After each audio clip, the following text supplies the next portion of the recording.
Wouldn't it be great if we could simply dump our all too complex human constructs from science and philosophy to religion and art? Free ourselves from the noise of concepts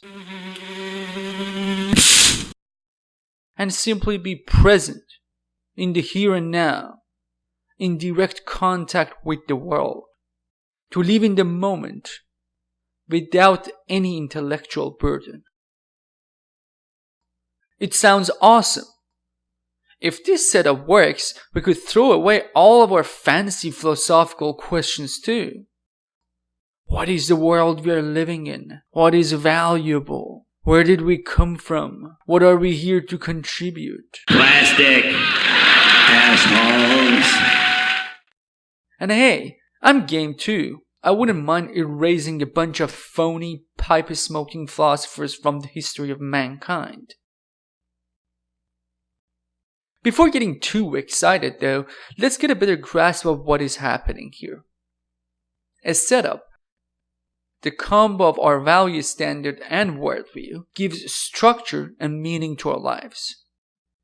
Our setup gives us a grand code, a code for framing the world in a particular manner. My judgments, experiences, and feelings are shaped through the mediation of the setup I have.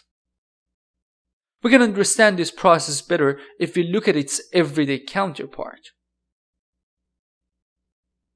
If I suddenly shout, "Go and grab it for me," out of nowhere, you wouldn't have a clue what to look for. Even if I vaguely pointed somewhere, without having a context, my words mean nothing determinate to you. But if a second ago I had said, "Damn, I threw my keys into the trash can again," then my request becomes alive. The context provides the clue for framing the world. Focus on the keys, ignore the dirty laundry. When we are having a conversation, we can understand each other and respond appropriately because of a shared context. The context functions as the mediator between two people who are talking to each other, the third element. At the macro level, the setup is the grand context. It is the mediator between I and the world. Mediation through a setup seems to be absolutely necessary. But is it? We have a couple of problems here. First of all, acknowledging the necessity of a grand context leads us to a tiresome debate. What that ground context should be.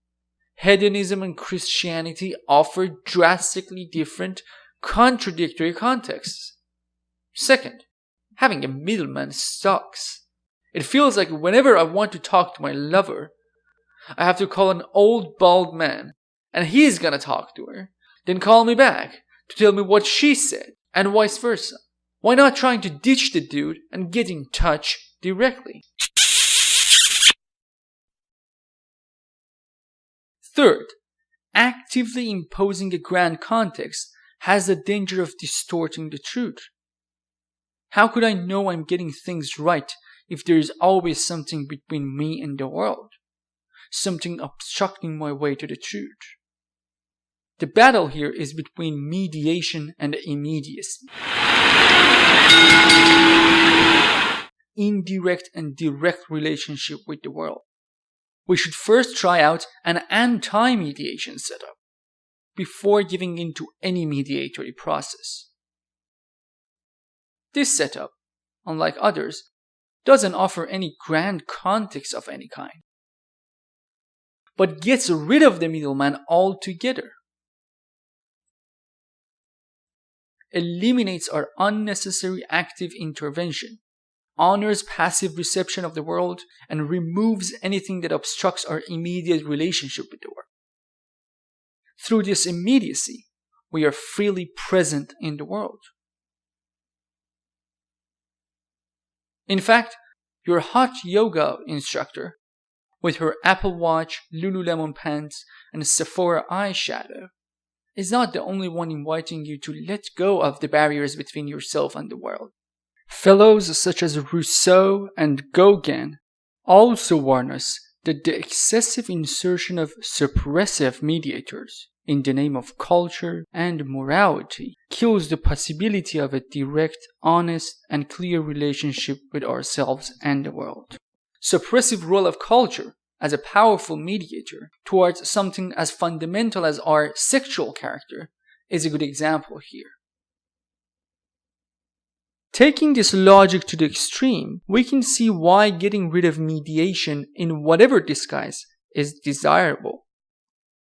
We can get in touch with inner and outer truth directly. Let's go as far as we can, where there is nothing at all between us and the world. I demand a complete annihilation. Cultural, religion, history, science, art, concepts, and even language in general. Let's get rid of them all for once. Let the world talk to us directly. Let us shut up and just be present. Living in the moment. Passively receptive. Without anything between us and the world. No question, no concern, no contamination of truth. Switching everything off and simply being in the here and now. What a wonderful world. What a wonderful world. Wait, switching everything off and being present in the here and now. Okay. What does that mean again? What kind of a state we are looking at? Now? Or now? When exactly is now? Shh! Don't poison the peaceful moment. Don't ask silly questions. Just be present. Be in the here and now. Well, I really want to be in here and now, but I just don't understand what kind of a state that is. It is what it is. It is just being present. It's obvious. It's self-evident. Well, is it? Let's take a look at now. Okay, now or now. The second that just passed. The next nanosecond. This hour. This century. No, just now. But what the hell is now? When does it start? When does it end? Now in relation to some particular past and future? Now as the absence of any past and future? But what is now without a past and future? It cannot stand as anything meaningful. Same goes for here. Here or here. Austin, Texas, the US, the Earth, my room, the universe. People love this word. Especially with the capital U. Universe. Ooh. But what the hell do you mean by universe? Universe in the lingua of physics? From the perspective of Christianity? In the context of Indian myths? Without frameworks, words are garbled. Without an imposed context, the anti-mediation setup is meaningless. We could possibly give a plausible meaning to it, but we have to impose a particular context to it. Let's say hedonism, to make that happen. Then the here and now of the anti-mediation setup gets its shape. It means pursuing simple and accessible pleasures. But imposing such a particular context was exactly what we were trying to avoid.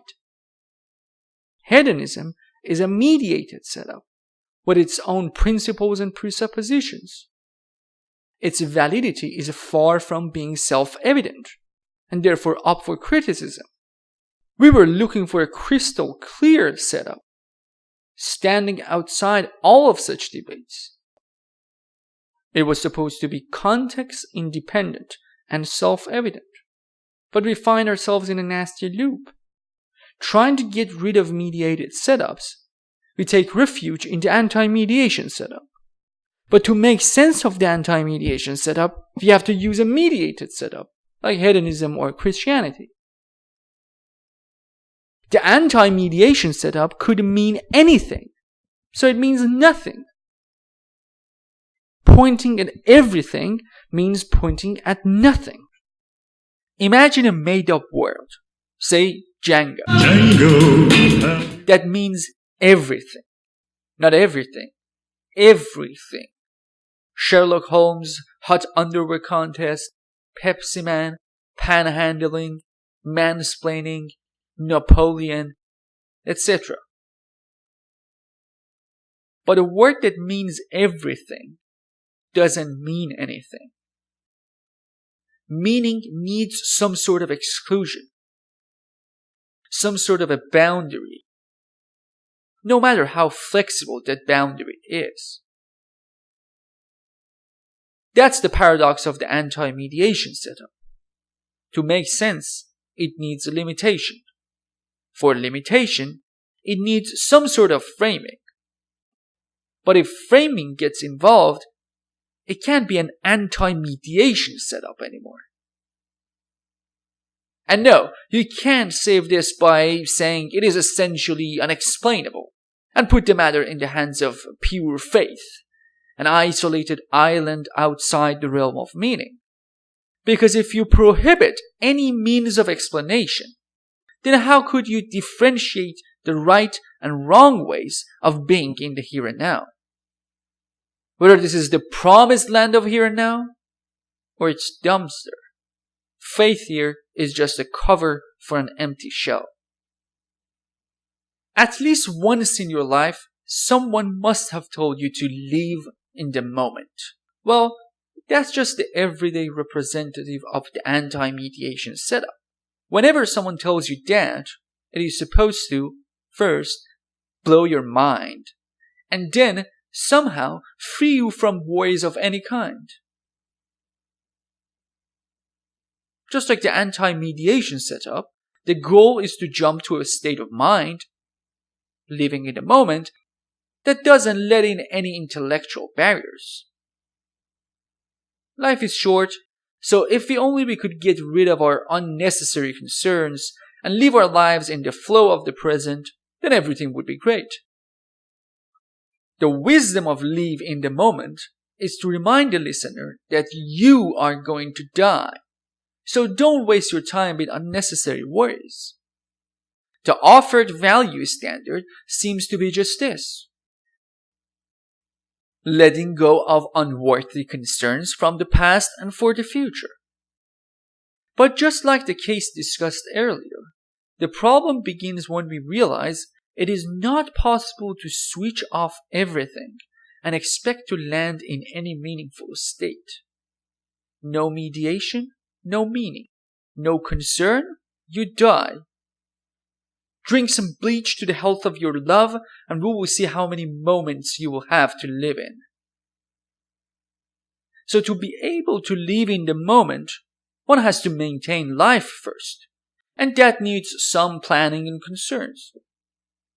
So life-saving worries must be preserved. But is that the wisdom here? Just staying alive? Staying alive. That doesn't sound so enlightening. Does that mean I have to do anything to just maintain life? I can think of many miserable scenarios of that kind. That couldn't be what we mean by living in the moment. So what is living in the moment? Dropping the unworthy worries and keeping the worthy ones? Well, sure. But that's just an empty shell. Every value standard claims that they have found what is worthy and what is not. That is what a value standard is. Besides, the fact of life in the face of death could be interpreted in so many ways. Calvin and Casanova take that point towards completely different paths. One starts looking for redemption in the face of the original sin. The other gets obsessed with having a threesome as soon as possible. We have so many different ways to interpret death. Which of these should we pick? Living the moment doesn't tell you that part. It just says, oh, you're going to die, so you have to have a value standard. It's empty inside. It's abstract. It's too open to mean anything. It is hedonism, and is not. It is a religious commandment, and it is not. It is a call to care for others, and it is not. It is egotism, and it is not. Live in the moment needs a cue to mean anything. That cue is a value standard. But living in the moment was supposed to be the value standard. It gestures as one, but it is not. It solves none of our problems. It just pushes us back in the game. Which value standard should we pick? What is the legitimate setup? We wanted to avoid abstraction by taking refuge in the anti-mediation setup, to become absolutely passive and be in an immediate, concrete relationship with the world. We ended up in an abstract position, in need of activity and mediation to have a world at all. The anti-mediation setup has failed. But all of this should make you a little bit uncomfortable. If we are necessarily involved in constructing our setups, then what is the role of the world, independent from us? There is so much trouble in saying we are making this up out of nowhere, bottom to top. Imagine how would a scientist feel about that? Sure, to have a setup, there is a need for our activity. But there has to be a tunnel to the world itself, so to speak, where we passively receive a sensible given that we can use as the foundation for truth, a self-evident fact independent from our activity. So the modified picture would be this. As absolute passivity is impossible, but we still need some sort of passivity, we must have two separated functions, passive reception and active construction. In the passive reception part, there is the given, purely received as a self-evident factual ground, the land of certainty, a given standard, directly received from the world, no matter how active we should be in the construction of our setup. This modified picture is what we are going to deal with in the next video. And when you see how that fails, all the hell breaks loose. Fellows, if you enjoyed this video, please give me this and do that. If you're interested in my channel, let your generous soul loose and help me out by following the link in the description. Thanks.